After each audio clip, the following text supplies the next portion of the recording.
This is Bold Dominion, a state politics explainer for Changing Virginia. I'm Nathan Moore. Well, dear listener, a very happy new year to you.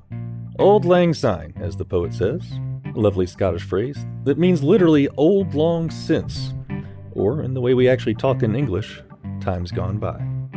And I've been thinking about times gone by this holiday season. You see, Bold Dominion is turning 3 years old right now. I started this podcast shortly after Virginia's 2019 elections, which saw Democrats control the House of Delegates, state senate, and governorship for the first time in a generation. I knew things would be changing. I knew Virginia's social and cultural changes in recent decades might finally be reflected a bit more in our state politics. And without criticizing my colleagues in the news biz, I also saw a need for better media coverage of state government. Every winter, it felt like during the General Assembly session, media outlets served up a fire hose of one-off news stories about this bill or that bill, and budgets and stalemates, but very few stories that actually increased my understanding of state politics. Stories that provided historical context, or that explained how things really work, who pulls the strings, whose money moves the levers of power, and where normal citizens like you and me fit in. So it's been a 3-year journey so far. If you're new to this show, feel free to peruse some of the back catalog over at bolddominion.org. Those episodes are like old acquaintances. And after all, old acquaintances should not be forgotten. It's also time to look ahead. The Virginia General Assembly is gearing up for another jam-packed legislative session. Lawmakers convene in Richmond next Wednesday, January 11th. And since this is an odd-numbered year, they're only scheduled to meet for 30 days, though they will almost certainly extend that session by a few weeks. And, just like last year, this year's General Assembly takes place in a milieu of divided government. Democrats have a majority in the state Senate, while Republicans control the House of Delegates and the governorship. So what does that mean for lawmaking this time around? To answer that question, Bold Dominion producer Aryan Balu spoke with longtime friend of the show, Michael Pope. He's a journalist who covers state politics and the General Assembly. Well, the biggest anticipation you should probably have is that not a lot of stuff is actually going to get done. And there are a confluence of events here that will prevent a lot of major policy decisions from happening. One is this is a short session, so Virginia ping-pongs every year between having what they call a long session and then a short session. So the short session is a strike really against getting a lot of complicated stuff done because they've got such a short window of time they're dealing with. It is also an election year. 2023 isn't a year when all 100 seats in the House of Delegates will be up for re-election, and all 40 seats in the state Senate will be up for election. And so election year politics usually don't work all that well with making major policy changes. So that's another strike against big things happening. And then you also, on top of that, have the once in a decade redistricting, which is finally happening after a delay. And you got a lot of incumbent members running against other incumbent members. So I think there's 24 members of the House who are currently engaged in a primary fight against other members of their same party who are also incumbents. So that kind of politics can get vicious and once again works against making major policy decisions. And then, of course, the biggest reason that we're really not going to see a lot of action this year is divided government. So we've got a Republican governor, we've got a Democratic Senate, we've got a Republican House. They don't like to play well with each other. And anytime you get an issue about abortion or guns, that one side is going to introduce something and the other side is going to kill it, or vice versa. And so the biggest issue that we're really not going to see a lot of action this year is divided government. So with all that said, is there any hope for stuff around the margins? Any kind of bipartisan efforts that may come down the pipe? Yeah, well, having just trash talk our entire system of government, let me say this, that there is one sort of big, major, sweeping thing that is on the horizon, that is bipartisan, and is going to receive a lot of discussion this year. This is mental health reform. The governor has a proposal to transform the behavioral health system in Virginia. It's a program that he calls Right Help Right Now. and he wants to throw $230 million at this plan by creating new mobile crisis units. So, the proposal has $20 million for 34 new mobile crisis units. Then there's a $58 million proposal here to increase the crisis receiving centers and crisis stabilization units. There's $9 million to expand tele-behavioral health services in public schools and on college campuses. $9 million for transportation and in-hospital mentoring by law enforcement officers. So, a lot of times what happens is law enforcement gets involved in these cases that are actually people having a mental health crisis. And the last thing you want is for those people to get involved in the criminal justice system, which they will never get out of. And that doesn't help anybody. And so all this money actually would go to helping people in crisis instead of arresting them and incarcerating them. So that's a bipartisan kind of discussion that, the governor is taking this really seriously and has some very serious proposals about this. And I'm sure you will recall Senator Creed Deeds had a son who had a mental health crisis and ended very tragically. And he made a decision at that point that he would devote the rest of his career to trying to do something about this problem. So I would anticipate that we would see Democratic State Senator Creed Deeds working with Republican Governor Glenn Youngkin on that issue in 2023. That actually sounds pretty huge. Do you have any sense of where that came from on the Republican side? Well, I mean, it is a crisis, and it's one that nobody is happy with the status quo. So, sheriffs that run jails, they're not happy with the status quo because they don't have the training to handle people who are in mental health crisis. And the jails is where they often end up. So, solving this problem helps jails run more efficiently. You've got police departments. They're not really trained to deal with people in mental health crisis. Oftentimes, you've got officers who are forced to stay with people while they're in crisis until they can get help or even transport them different places. And so this is the kind of thing where everybody recognizes the problem. Everybody realizes something needs to be done about it. And the real hurdle is money. And so here we got Governor Glenn Youngkin saying, okay, yeah, let's invest $230 million and see if we can try to make headway into fixing some of these problems. Could you walk through real quick sort of how that budget comes about? Where is the governor involved? Where does the General Assembly get involved? How's it work? Sure, yeah. The explainer part of this is that the governor gets the first crack in making a proposal, but he doesn't have the final say. This is not a state that's run by the executive. He presents the proposal to members of the General Assembly, and then they get to make their proposals. And so then usually what happens is there's a House budget and then a Senate budget, and they need to figure out a way to reconcile that. So they go behind closed doors and figure all this stuff out in a secret closed door conference committee that's not open to the public. It's not open to the press. It is totally non-transparent. And that's how they actually figure out Michael, what they want to do. It feels like you might have some opinions on this. I mean, I have an opinion that the best way to have government in Virginia or elsewhere is transparency. And, if they have come to the conclusion that the best way to make decisions is behind closed doors in a fashion that's not open to the public or the press, and that's how things work in Virginia. Michael Pope is a journalist covering state politics here in Virginia. He's also the co-host of Pod Virginia, a fellow podcast dedicated to Virginia state politics. Give him a listen. We're going to take a short break and pick back up with Michael in just a moment. You're listening to Bold Dominion, a state politics explainer for changing Virginia. Visit us online at bolddominion.org. Hey, and I want to tell you, we are looking for good ideas to cover in 2023. If you've ever had a question about state politics, something that didn't make sense, or you just want a better explanation, well, let us know. Maybe we can help. Shoot us an email at bolddominion@virginia.edu.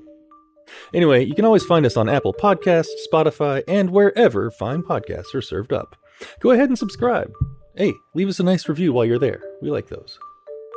Bold Dominion is a member of Virginia Audio Collective, online at virginiaaudio.org.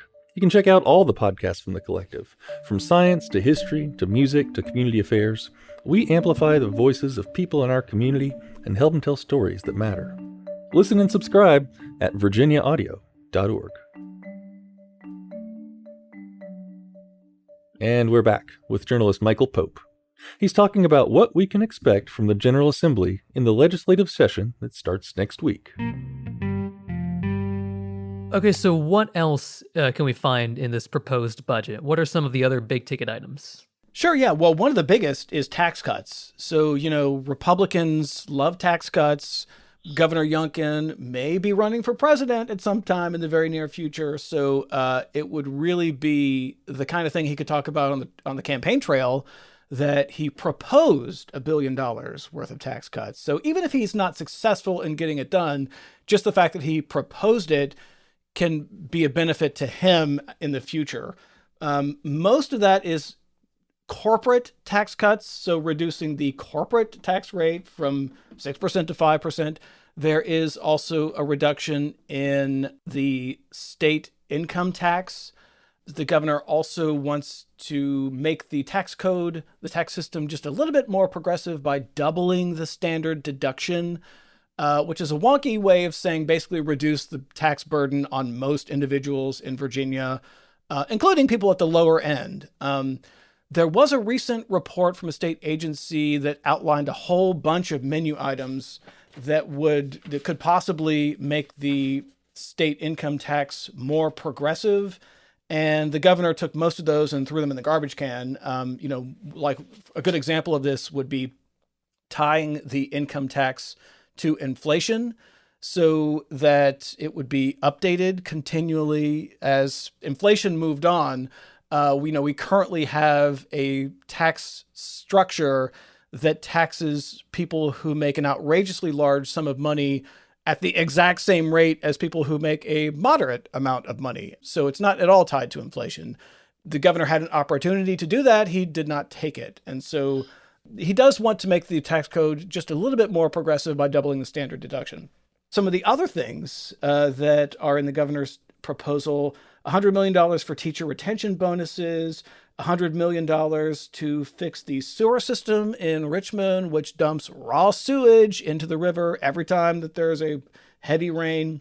$50 million for a lab school push. This is going to be controversial because, supporters of public education believe that funding for lab schools undermines public education. $12 million to demolish the Pocahontas building. That would be a tearjerker for people who spend a lot of time in Richmond. And then one of the more controversial parts of the governor's proposal was a $50,000 proposal. So not a big ticket item here, but significant for this reason, because he would set aside $50,000 as a way to incarcerate people if abortion becomes illegal. So he wants to ban abortions after 15 weeks. So what happens if you do an illegal abortion? You have to be incarcerated. So the $50,000 in the governor's budget makes that a reality by incarcerating people who have engaged in breaking the new law outlawing abortion. But wait, so there is no current law outlawing abortion, though, right? No, but what often happens in Richmond is if they're debating a law, they will say, well, accomplishing this law is going to require money. Is there money in the budget to do this? No? Okay, well, we're going to kill the bill then. So the fact that the governor is preemptively putting money in the budget prevents them from killing it because there's not the money to do it. There's a little bit of a chicken and egg here. No, yeah, that makes sense. I can totally imagine it in sort of a lawmaking context of just, oh, look, there's no money for this. Let's not worry about it. Moving on. Right? I can totally see it happening. That happens every committee meeting. When they're debating a bill, they'll say, I might agree with this in theory, but if there's not money in the budget, so we're going to put this on the table and move on. So he's getting rid of that excuse, but from what we talked about earlier, given the divided government, an abortion bill would probably fail just on the merits of it, right? Yes, that is true, but it does indicate that he's serious about it and that he really wants to make it happen. It is an indication of, where the governor's real policy priorities lie. So, strategically, what is kind of the point of that, right? So I guess another way of putting it is, what's the likelihood that that budget item even stays in the final budget? Well, the House Republicans are certainly going to keep it in their budget. So the Senate Democrats are going to take it out of their budget. So will be one of the things they need to reconcile at the end of the General Assembly session in late February. And this is when they go into their secret closed door meeting to reconcile the two budgets. And then, returning to the process here, then the governor gets to make amendments and they come back again. So, this is actually, there are many, many steps to this process involving a lot of cooperation and agreement, which, Virginia actually has a long history of coming to these agreements in a way that Washington often doesn't. You often hear about all this brinksmanship in Washington with, not agreeing on the budget and the government shutdown and that sort of thing. You don't really see that in Virginia. Eventually they will come to some kind of agreement to keep the government open. So this is one of the kinds of things that they will be debating at the end of the process when they're trying to reconcile the Democratic Senate budget and the House Republican budget. Okay, so we've covered a lot of the kind of big picture items for things we might see in the session. Are there any other kind of topics that might come up in the next month as the Assembly meets? Sure, yeah. I think we are definitely going to see some debate about affordable housing. So this is one of those issues that crosses party lines because Republicans and Democrats are both feeling the squeeze here in terms of making sure that there's adequate access to affordable housing. The tension, of course, comes in the details, right? So how do you actually make that happen?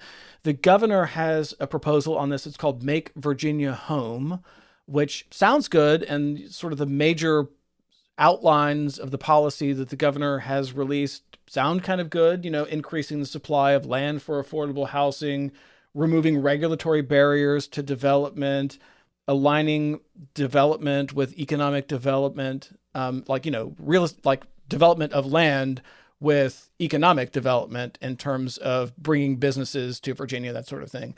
The problem is how does that actually work and what does that mean? So when you talk about, reducing regulatory barriers to development, does that mean that you're not going to allow local governments to make demands about water quality? Does that mean that you're not going to allow local governments to make demands about, environmental sustainability of building codes?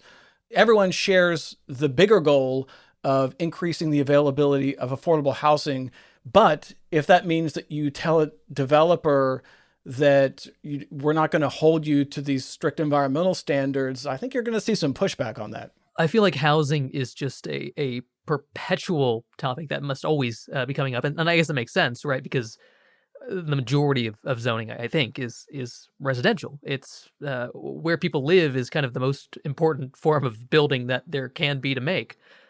And that's why it feels like it's pretty important to maybe keep the standards for those buildings, even as we make them more affordable. Yeah, and we are seeing local governments in Virginia sort of depart from historical views on this. A good example of this is Arlington, where they want to get rid of the concept of single-family zoning and, have lots that currently are zoned for single-family housing. They want to get rid of that and then have a duplex, a triplex, a threeplex, a fourplex, a fiveplex, a sixplex. And so, we saw a debate about that unfold in this last election cycle that the voters ended up taking kind of a middle ground-ish. They still want the sixplex, and the sevenplex, but maybe not the eightplex, that sort of thing. But yeah, this is an issue where people are having new opinions and sort of taking a different look at these, what does it mean to have single family zoning? And is it racist? Is there a history of racism inherent in single family zoning that should be abandoned? And you're having local governments all across Virginia ask these questions right now. I'm sure, as kind of with any time you ask that question in Virginia, the answer is, yeah, probably a little. Yeah. Is the reason we have this thing racism? The answer is probably yeah. All right, well, Michael, thanks so much for taking the time to talk to me, and I'm looking forward to seeing your reporting as the session unfolds. Michael Pope is a journalist who covers Virginia politics, and he's one of two hosts over at that other state politics podcast, Pod Virginia. My name's Nathan Moore, and I'm the host of Bold Dominion. Our producer and editor this week was Aryan Balu. You can find us online at bolddominion.org. And don't forget to subscribe. It's just a click away.